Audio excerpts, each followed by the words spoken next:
ఇంక ఇప్పుడు నువ్వు చెయ్యవలసిన పని ఇంకోటి ఉంది. ఒరిగిపోతోంది సంధ్య, ఈశ్వరుణ్ణి పట్టుకోవాలి. అవి ఎన్నాళ్ళు అనుభవిస్తావు? అందుకే పరమేశ్వరుడికి శంభు అని పేరు.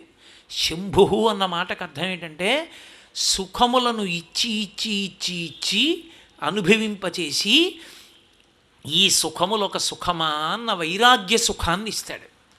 ఏ ఉందండి ఇవన్నీ నేను అనుభవించినవి, ఇవన్నీ సుఖాలా అని పరమేశ్వరుడి ధ్యానం, పరమేశ్వరుడి గురించి చదువుకోవడం, ఆయన మీద పద్యం చెప్పుకోవడం, ఓ దేవాలయంలో కూర్చోవడం, ఆయన్ని దర్శనం చేయడం, హాయిగా పరమేశ్వరుడు ఇది పెట్టాడో తిన్న రుచితో సంబంధం లేకుండా 70 ఏళ్ళు వచ్చే నాకు రుచి ఏమిటమ్మా అని కోడలు పొరపాటున చేయి కడుక్కున్నటువంటి నీళ్లు తీసుకొచ్చి మామయ్య గారండి చారు అన్నా సరే తినేశాడు.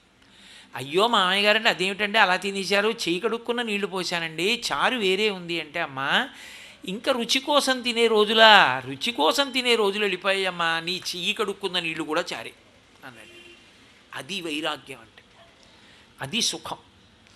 ఆ భావన సాధన చేత చేరుకున్నవాడు తృప్తితో ఉంటాడు. ఎక్కడ ఈశ్వరుడు ఏది ఇచ్చాడో దాని వలన తృప్తి, అంతేకాని ఇక అనుభవించడానికి యోగ్యత పోయాక తృప్తి వస్తే అది తృప్తి కాదు.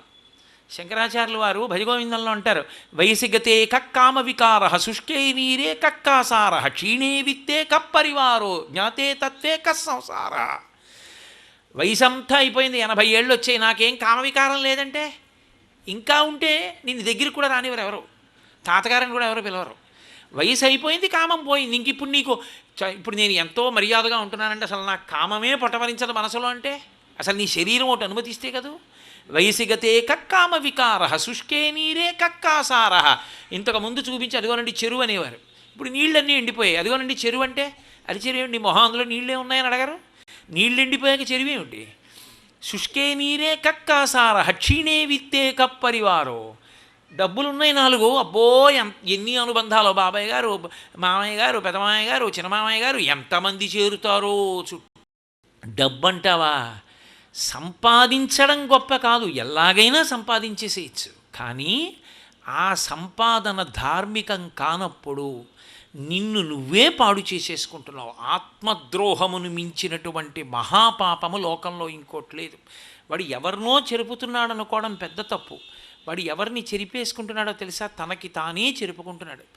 ఓ మాట అంటారు శాస్త్రంలో, ఎక్కడో 7 అంతస్తుల మేడ మీద నిలబడి బిచ్చగాళ్ళు అలా అడుక్కుంటూ తిరుగుతుంటే పైనుంచి చూస్తూ టీవీగా నిలబడి ఎవరినో పిలిచి ఓ యాపిల్ పండేయి అన్నవాడు, లేదా వాళ్ళని చూసి ఈసడించుకున్నవాడు, అదే కోటగోడల యొక్క క్రీడలలో నిలబడి కంఠం గుర్తుపడతారని మారుకంఠంతో భవతి భిక్షాం దేహి అంటాడు.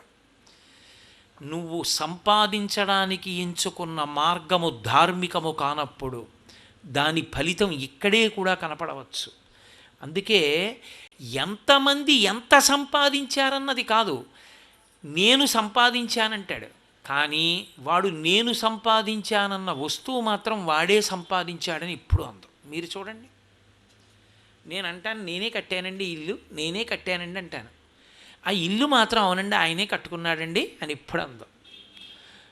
మా అబ్బాయికి, మా మనవడికి, మా ముని మనవడికి ఎంతమంది మున్సిపల్ ఆఫీస్కి వెళ్ళి దాన్ని ట్యాక్స్ కట్టుకోవడానికి పేరు మార్చేసుకున్నా దానికి ఏమీ అభ్యంతరం ఉండదు, ఎవరున్నా ఉంచుకుంటాడు, దొంగడు రాత్రి వచ్చినా ఉంచుకుంటాడు, అందరినీ అట్టి పెట్టుకుంటాడు, దానికి ఏమీ సంబంధం లేదు. అనుబంధము సంబంధము అంతా ఎవరిది? మంది. కానీ ఇంత అనుబంధం పెట్టుకున్నటువంటి నీ పేరు మీద ఆ వస్తువులు ఉండిపోయే అవకాశం ఏమైనా ఉందా? పోనీ ఇవి వారివండి అనైనా కనీసం గుర్తుంటుందా? యాజమాన్యం మారిపోతుంది, పాపం నీతో వచ్చేస్తుంది. పాపానికి నువ్వు ఒక్కడివే అనుభవించవలసిన వాడివి. వస్తువుల యాజమాన్యము, వస్తువుల యొక్క అనుభవము వేరొకరిది, ఇంకొకళ్ళు అనుభవిస్తారు. వాడికి మనసు లేకపోతే అమ్మయ్య దరిద్రం వదిలిపోయింది, ఎప్పుడో చచ్చిపోతాడనుకున్నాను, అంత గొడవ లేకుండా ప్రభుత్వం పట్టుకుపోయింది, ఇప్పుడు నేనే అనుభవించేస్తున్నానని అనుభవించేస్తాడు, సుఖంగా అనుభవిస్తాడు. కాబట్టి కేవలము ద్రవ్యమును ధర్మమును విడిచిపెట్టి సంపాదించి అనుభవించి ఏదో నేను నొల్లుకుంటాననేటటువంటి మాట పరమ అర్థరహితము. దానివల్ల ఇక్కడ జీవితాన్ని పాడు చేసుకుంటాడు, ఉత్తర జన్మల యందు జీవుణ్ణి పాడు చేసేసుకుంటాడు. అందుకే మనిషి ప్రయత్నపూర్వకంగా దేని వైపుకి ఒరిగిపోవాలంటే ధర్మం వైపుకి ఒరిగిపోవాలి. నేను ఎంత సంపాదించాను కాదు, నేను ఎంత ధార్మికంగా ఉన్నానన్నది ప్రధానం. నీ దగ్గర ఒక్క రామాయణం 7 కాండలు ఉన్నాయి. నీ కొడుక్కి, ఒరేయ్ నేను నీకు ఇస్తున్న ఐశ్వర్యం ఏమిటో తెలుసా, నే బతికున్నంత కాలం ఈ రామాయణమే చెప్పుకున్నాను, నేను ఈ రామాయణాన్ని నమ్ముకున్నాను, నేను నమ్ముకున్న రామాయణాన్ని అనుసరించి నేను ఒక చిన్న స్కూల్ మాస్టర్ ఉద్యోగం చేస్తూ తెచ్చిన డబ్బుతో ఇవాళ మీరు ఇంతంత పెద్ద పెద్ద అధికారులు అయ్యారు ఆ డబ్బుతో చదివి, ఈ రామాయణాన్నే నేను మీకు ఆస్తిగా ఇస్తున్నాను ఈ 7 కాండలం అని తండ్రి ఆ రామాయణాన్ని ఇస్తే, తండ్రి మార్గంలో నడిచిన బిడ్డలు కళ్ళకద్దుకొని తల మీద పెట్టుకుని ఆ శ్రీరామాయణ 7 కాండలు ఇంట్లో పెట్టుకుని ఆ పిల్లలు కూడా అలా బ్రతకడం అలవాటైందనుకోండి, ధర్మానికి ముడిపడిపోయిందనుకోండి ఆ ఇల్లు, ఆ ధర్మమే వాళ్ళని కాపాడుతుంది. అతను టీవీగా తలెత్తుకుని ధైర్యంగా నిలబడగలిగినది పరమేశ్వరుడి ముందు కూడా ఒక్కడే ధార్మికుడు. ధనవంతుడు ఈశ్వరుడి ముందు తల ఎత్తుకు నిలబడలేడు, తల దించుకుని చేతులు కట్టుకు నిలబడతాడు. ఎందుకో తెలుసా, ఆర్జనా మార్గము ధార్మికము కానప్పుడు. ఇదేం శాశ్వతం ఏంటి, ఎప్పుడో అప్పుడు పడిపోతుంది. పడిపోగానే జీవుడు ఉత్క్రమణం అయిన తర్వాత ఈశ్వరుడు అడుగుతాడు, సర్వోత్కృష్టమైనటువంటి స్థితిని ఇచ్చాను, మనుష్య ప్రాణిగా పుట్టించాను, ఏం చేశావు ఆ శరీరంతో? ఆయన దగ్గర ఎక్కడ అబద్ధం చెప్తావు? ఎన్నెన్ని సంపాదించావు, ఎంతమంది నోళ్ళు కొట్టావు, ఎన్ని పాపాలకి ఒడికట్టావు, ఇదిగో ఈ ఫలితం అనుభవిస్తా, ఫలానాది అనుభవించడానికి ఇదిగో ఇన్ని జన్మలలోకి వెళ్ళు పంపిస్తాడు. ఇక్కడ ఆ పాపములు చేసి నువ్వు తీసుకొచ్చినటువంటివి ఏమున్నాయో అవన్నీ ఇతరులు అనుభవిస్తారు. అదే ధర్మం చేసిన వాడు ఉన్నాడు. ధర్మం అంటే ఒకటే గుర్తుపెట్టుకోండి మీరు, శాస్త్రం ఎలా బ్రతకమని చెప్పిందో అలా బ్రతికాడు. నాకు ఒక కుటుంబం తెలుసు, ఆయన కేవలం, నేను ఒకసారి పుష్కరాలకి వెళ్ళి నేను తెల్లబోయాను. విజయవాడలో కృష్ణానది పుష్కరాలు జరుగుతున్నాయి. పుష్కరాలు జరుగుతుంటే మా అమ్మగారు నన్ను స్నానానికి తీసుకెళ్ళరా అంటే మా అమ్మగారిని స్నానానికి తీసుకెళ్ళా. నేను స్నానం చేసి వచ్చి సంధ్యావందనం చేసుకుంటున్నాను. సంధ్యావందనం చేసుకుంటుంటే పక్కన ఒక 5 కొడుకులు 5 కోడళ్ళు ఓ పెద్ద ఆయన భార్య మాట్లాడుకుంటున్నారు. అది నేను జపం అంతా అయిపోయిన తర్వాత కూడా కూర్చుని వింటున్నాను. ఏమిట్రా ఇలా మాట్లాడుకునే వాళ్ళు ఎక్కడ ఉన్నారా, రామాయణంలో రాముడు భరతుడు నాకు రాజ్యం వద్దంటే నాకు రాజ్యం వద్దని వాదించుకున్నట్టుందని. తండ్రి అంటున్నాడు, ఒరే నాకున్నదొక్క పెంకుటిల్లు, పెద్దవాళ్ళు అయ్యారు, మీరు ఇంతంత పెద్ద పెద్ద అధికారులు అయ్యారు, నాకున్న ఇల్లు అమ్మేసేసి 5 భాగాలు తీసుకోండిరా అన్నాడు. కొడుకులు అన్నారు, నాన్నగారండి చిన్న పెంకుటింట్లో మీరు స్కూల్ మాస్టర్ చేస్తూ మమ్మల్ని భోజనానికి కూర్చోపెట్టుకుని రోజు ధర్మం ధర్మం ధర్మం ధర్మం, హరిశ్చంద్రుడి కథ, రామచంద్రమూర్తి కథ, శిబి చక్రవర్తి కథ మాకు నేర్పారు. మేము ఆ ధర్మాన్ని పట్టుకుని ఇవాళ కష్టపడి చదువుకుని ఇంత పెద్ద వాళ్ళం అయ్యాం. మీరు తీసుకొచ్చిన ఆ జీతంతో మేము స్కాలర్షిప్లు సంపాదించుకుని చదువుకున్నాం. నాన్నగారండి ఆ ఇల్లు అమ్మద్దు, మీరు మా 5 కూడా వృద్ధిలోకి తీసుకొచ్చి మా అందరి జీవితాలకి మంచి మంచి మాటలు చెప్పిన పవిత్ర క్షేత్రం. ఆ ఇల్లు ఒక పని చేద్దాం నాన్నగారండి, మేము 5 కలిసి ఇవాళ లోటు లేదు, 5 డబ్బు వేసుకుని గొప్ప శివాలయం కడతాం, మీరు అమ్మ అక్కడ శివలింగ ప్రతిష్ఠ చేయండి నాన్నగారు, మీరు మమ్మల్ని పెంచి పెద్ద చేసినటువంటి ఇల్లు శివాలయమై ఎంతోమంది దర్శనానికి యోగ్యం కావాలి. మన తరతరాలు కూడా, మా తరంలో ఫలానా ఆయన ఎలిమెంటరీ స్కూల్ మాస్టర్ చేస్తూ పిల్లల్ని ధార్మికంగా పెంచుకున్నాడు, ఆ పిల్లలు కట్టిన గుడి అని మేము కూడా ఆ గుడితో ముడిపడిపోవాలి నాన్నగారు, ఆ శివలింగ స్వరూపాన్ని మేమెప్పుడు మీరుగానే చూసుకుంటాం కాబట్టి గుడి కడదామన్నారు. ఆ తండ్రి వల కన్నీరు కార్చేశాడు. అందరు అన్నదమ్ములు సంతోషంగా, కోడళ్ళు మామయ్యగారండి అలా చేద్దామని చెప్పి చక్కగా పెద్దవాళ్ళిద్దరినీ ఆ తల్లిని తండ్రిని చేతులు పట్టుకొని తీసుకెళ్తుంటే నేను నిజంగా సంఘటన చూసి జీవితంలో మురిసిపోయా. ధార్మికంగా నువ్వు తెచ్చుకున్న ₹1 నిన్ను కాపాడుతుంది. నువ్వు అధార్మికంగా తెచ్చుకున్నది శాంతికారకం కాదు. ఆయే దుఃఖం యయే దుఃఖం. ధనం దుఃఖభాజనం. తెచ్చిన దగ్గర నుంచి భయం. ఇది ఎవడికి తెలుస్తుందో ఏమవుతుందో అని భయం.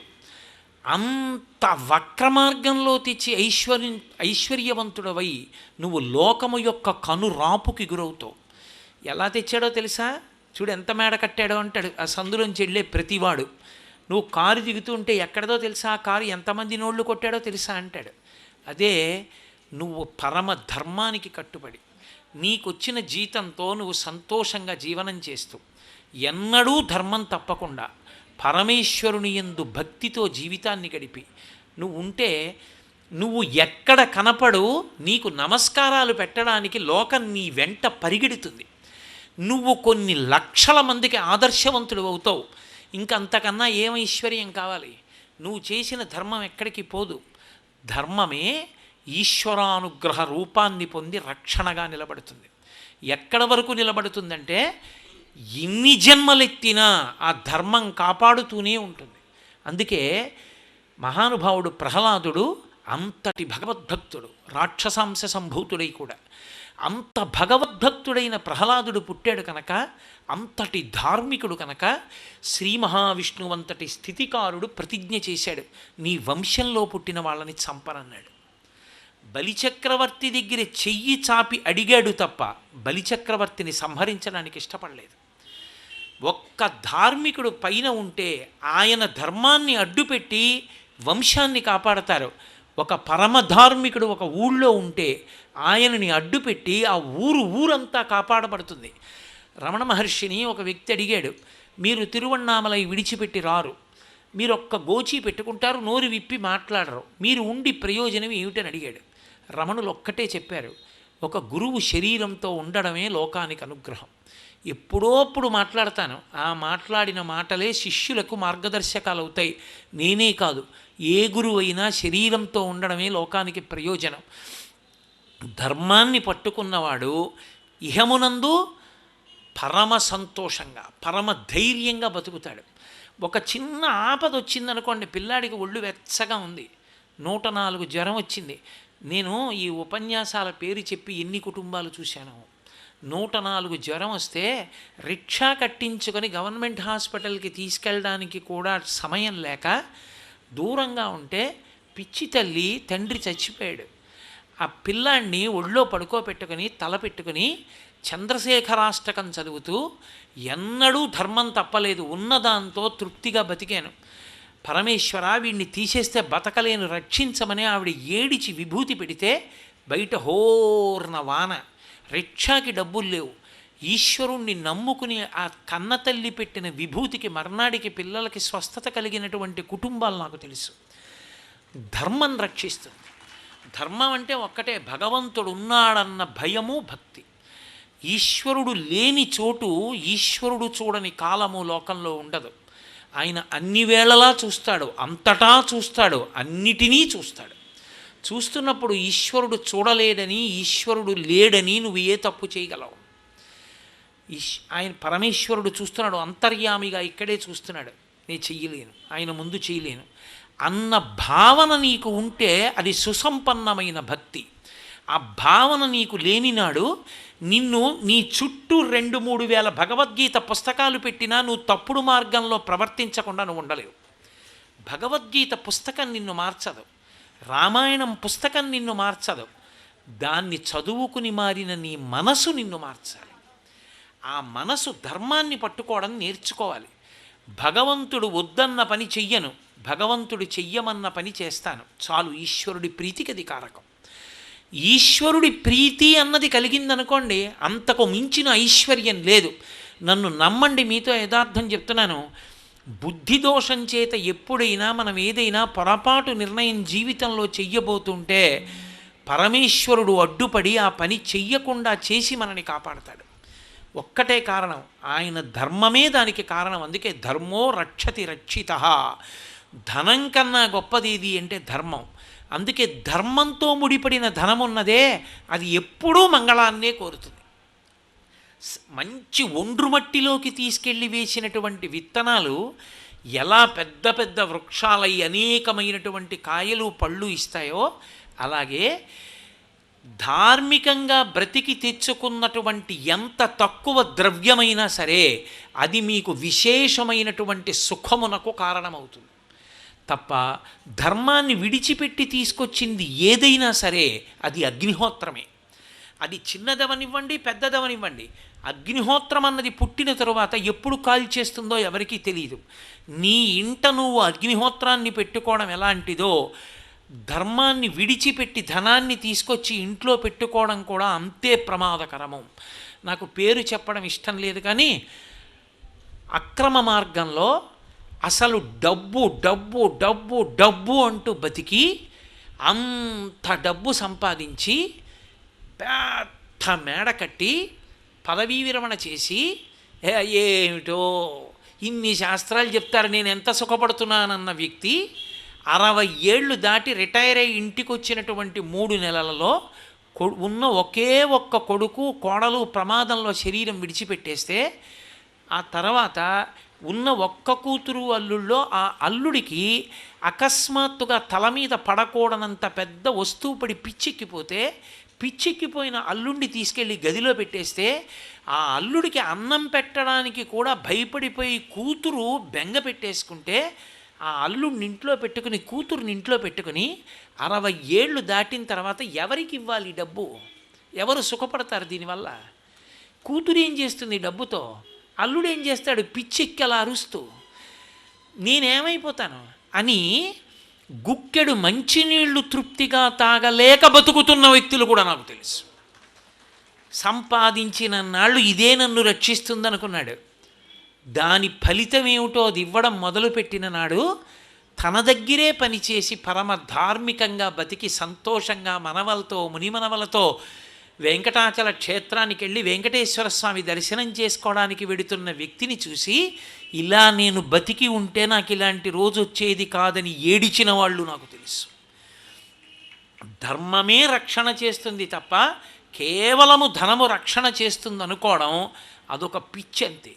అది ఎంతకాలం ఉంటుంది ఆ పిచ్చంటే అది దాని యొక్క ఫలితాన్ని ఇవ్వడం మొదలుపెట్టేంత వరకు నా అంతవాడు నేను అంటాడు. అది దాని ఫలితాన్ని ఇవ్వడం మొదలుపెట్టిందా అప్పుడు తెలుస్తుంది తను ఎంత తక్కువవాడో. రావణాసురుడిని మించిన ఐశ్వర్యవంతుడు ఈ ప్రపంచంలో ఇంకొకడు లేడు. ఎవడికైనా ఇంట్లో బంగారం కప్పు ఉంటుంది, బంగారం పళ్ళెం ఉంటుంది, పోని ఏకంగా కాంచన లంకకి అధిపతి. ఎంతమంది నచాకులీనా నచహీన రూపా నదక్షిణానా నపచారయుక్త భార్యాభవత్తస్య నహీన సత్వా నచాపి కాంతస్య నచాపి హీన అన్నారు వాల్మీకి మహర్షి. అంతమంది కాంతలతో భోగం అనుభవించాడు. అంత రాక్షస బలం.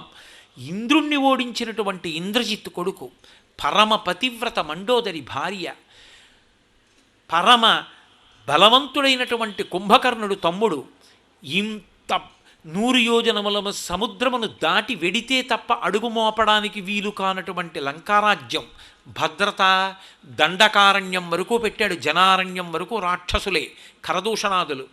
ఇన్నింటి మధ్య నన్నెవరేం చేస్తారని అధార్మికంగా బతికాడు.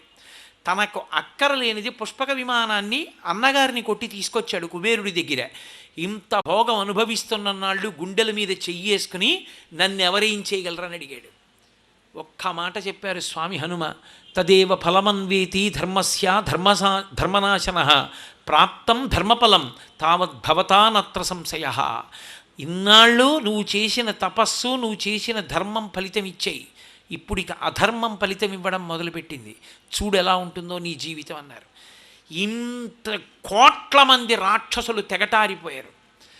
ఇంద్రుణ్ణి ఓడించిన కొడుకు లక్ష్మణుడి చేతిలో చచ్చిపోయాడు.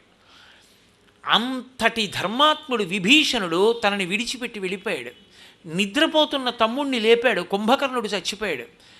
నా అన్నవాడు లేకుండా కిరీటం కొట్టేస్తే ఎక్కడికో వెళ్ళి ఇవాళ ఉండి రేపు రా అంటే ఒక రాత్రంతా భయంకరంగా శూన్యమైపోయిన అంతఃపురంలో గడిపి వచ్చి చచ్చి బతికాడు. అప్పుడు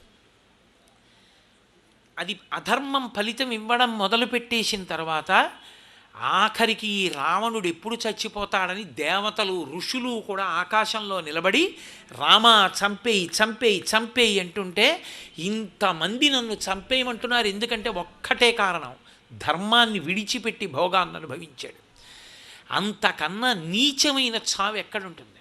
వాడు చచ్చిపోవాలని ఇంతమంది అంటుంటే వాడిని బతకనివ్వండి అన్నవాడొక్కడు లేడు. ఆ బతుకొక బతుక అది. అరే ఆయన బతికుండాలని నీకు ఒంట్లో బాగుండకపోతే అయ్యయ్యో మహానుభావుడు ఆయనకి ఆపద ఏమిటండి అని నీ పేరు మీద రుద్రాభిషేకం చేయించేవాడు ఉండాలి. అరే ఆయనకు అనారోగ్యమా అండి, ఆయన కష్టంలో ఉన్నారా అండి అని నీ గురించి నమస్కారం పెట్టేవాడు ఉండాలి. కాకుండా అటువంటి దుర్మార్గుడు చచ్చిపోవలసిందే అని లోకమంతా అన్నా నువ్వు పట్టెడన్నం తిని బతికితే మాత్రం ఏం బతుకు ఆ బతుకు ఒక బతుక. ధర్మాన్ని విడిచిపెట్టి ధనమునందే అపేక్ష పెట్టుకుని తృష్ణకి వశుడై గిరగిర తిరిగినటువంటి వాడి జీవితం అంతం కూడా అంత భయంకరంగా ఉంటుంది. ఇక్కడ ఉత్తర జన్మల యందు ఎందుకంత కష్టాన్ని తెచ్చుకుంటావు? తృప్తి అన్నది నీలో ఉన్నదే తప్ప తృప్తి అన్నది బయట నుంచి వచ్చింది కాదు. నువ్వు డబ్బు జోలికి వెళ్ళవద్దు అని శాస్త్రం అంటే తప్పు. నీ శక్తికి తగినట్టు నువ్వు సంపాదించుకో. శంకర భగవత్పాదులు భజగోవిందంలో ఒకటే అంటారు, యావత్విత్తోపర్జనసక్త స్తావన్ నిజ పరివారో రక్త పశ్చాజ్జీవతి జర్జర దేహే వార్తాకోపిన పృచ్ఛతి గేహే. ఇంకా అంతకన్నా లోకంలో భయంకరమైనటువంటి విషయం ఏముంటుంది? అంతకన్నా భయంకరమైన విషయం ఇంకోటి ఉండదు. యావత్విత్తోపర్జనసక్త బాబు పక్కకెళ్ళి, యావత్విత్తోపర్జనసక్త స్తావన్ నిజ పరివారో రక్త. ఎంతకాలము డబ్బు సంపాదించడం మీద అనురక్తిని పొంది ఉంటాడో అంతకాలమే నిజ పరివారో రక్త. ఆ చుట్టూ ఉన్నటువంటి సంతానానికి కూడా అపేక్ష. విపరీతమైన సంపాదనకు అలవాటు పడ్డాడనుకోండి, అది తేనెటీగ బ్రతుకులో ఉంటుంది. ఎంతకాలం తెస్తూ ఉంటాడో అంతకాలం బాగుంది అంటారు. కానీ శరీరానికి మనస్సుకి మేధకి పరిమితి ఉంది. ఎక్కడో అక్కడ అధర్మం ఫలితం ఇచ్చింది, ఆపేశాడు, ఆగిపోయింది. కనీసం పశ్చాజ్జీవతి జర్జర దేహే, వృద్ధుడైపోయాక బాగున్నారా అని అడిగేవాడు కూడా ఉండడు, అలా పడిపోయి ఉంటాడు. డబ్బు సంపాదిస్తున్నంతసేపే అదే ధర్మాన్ని పట్టుకున్నవాడు అనుకోండి, ఆయన పరమవృద్ధుడైపోయాడు. బ్రతికున్నంతకాలం ధర్మం ధర్మం ధర్మం కొట్టుకున్నాడు, ధర్మమే మాట్లాడాడు, ధార్మికంగానే బతికాడు. ఆయన మంచంలోంచి లేవలేడు. నేను రాలేనమ్మా పెళ్ళికి, నేను ఎక్కడొస్తానో అడుగు తడబడిపోతుంది అంటాడు. కొత్త పెళ్ళి కొడుకుని కొత్త పెళ్ళి కూతుర్ని మొట్టమొదట ఆయన దగ్గరికి తీసుకెళ్ళండి రా అని తీసుకొచ్చి 4 అక్షతలు వాళ్ళతో వేయించుకోండిరా దంపతులతో అంటారు. ఏది బ్రతుకు? నేను రాలేనురా పెళ్ళికి అన్నా నీ దగ్గరికి వచ్చి అక్షతలు వేయించుకోవాలి. నేను రాలేనన్నా శుభలేఖ మీద నీ పేరు వేసి నీ ఆశీస్సులు వేసుకోవాలి. దానికి కారణం నువ్వు పట్టుకున్న ధర్మం. అంత ధార్మికంగా బ్రతికిన వ్యక్తి ఎక్కడుంటాడో ఆ ఇల్లు గుడి. అంతమంది వస్తారు ఆయన కోసం. ఆయన్ని చూస్తే చాలు, ఆయన ఒక్క మాట మాట్లాడితే చాలు, ఎంత ఓదార్పు. ఆయన నోటితో శుభం భూయాత్ అంటే చాలు, శుభం జరుగుతుంది. ఆయన దర్శనం చాలు, ఎంత శాంతినిస్తుందో. ఎందుకని? ఆయన శాంతితో ఉన్నాడు, 10 మందికి శాంతినిస్తాడు. ఆయన శాంతికి కారణం ఒక్కటే, ఆయన ధర్మమే. ఆ ధర్మమా నిన్ను రక్షించేది? అధర్మమా నిన్ను రక్షించేది?